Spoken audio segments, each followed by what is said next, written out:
Around 1760, during the reign of Ssekabaka Kyabaggu, the current Namugongo was known as Busale and designated as an execution site for people who upset the Kabaka in any way. But because majority of the prisoners who were taken to this execution site were first tortured along the way, they would only be dragged to the site on their backs, hence the word Namugongo. Pushing them or pulling them. And then literally people said that we were brought from their back.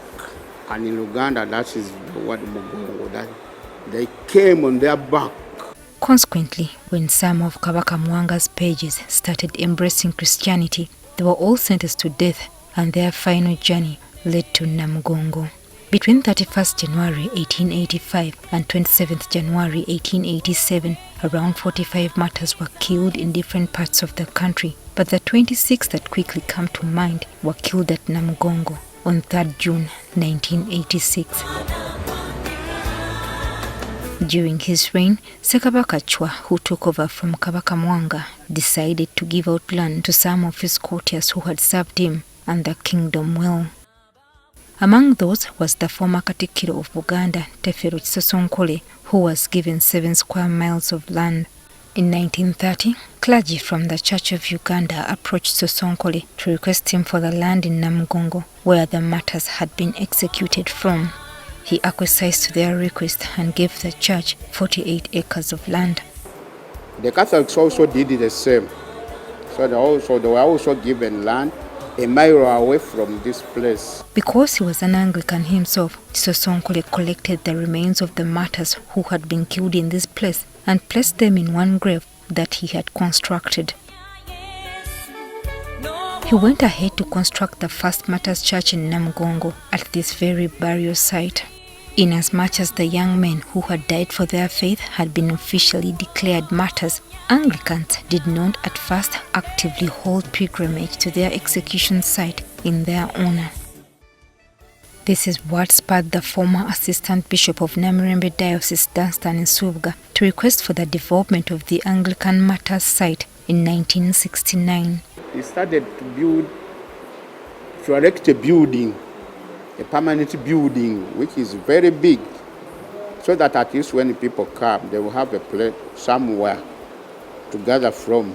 But it was only later on in the 1990s, under the auspices of Bishop Misaidi Kauma, that the church started taking the issue of celebrating Martyrs' Day more seriously. It became a provincial function, no longer under Namirembe. So around 1993, it was declared a provincial ceremony.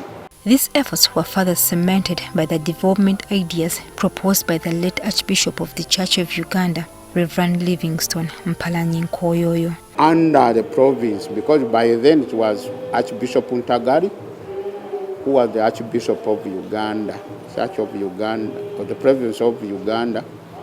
They worked hand in hand to develop this place, starting with the museum. As a direct descendant of one of the martyrs, and in this case Alfred Chiza, it gives Reverend Selwanja pleasure to see that the sacrifice of his ancestor was not in vain. Yeah, the entire world has come to see that these people sacrificed their lives for the sake of the gospel. For over 20 years, Reverend Selwanja has served in this seminary while also supporting the church's other development endeavors in order to honor the legacy that his forefather left for him. But now that we have come to believe that if these matters weren't there, maybe the church wouldn't have developed.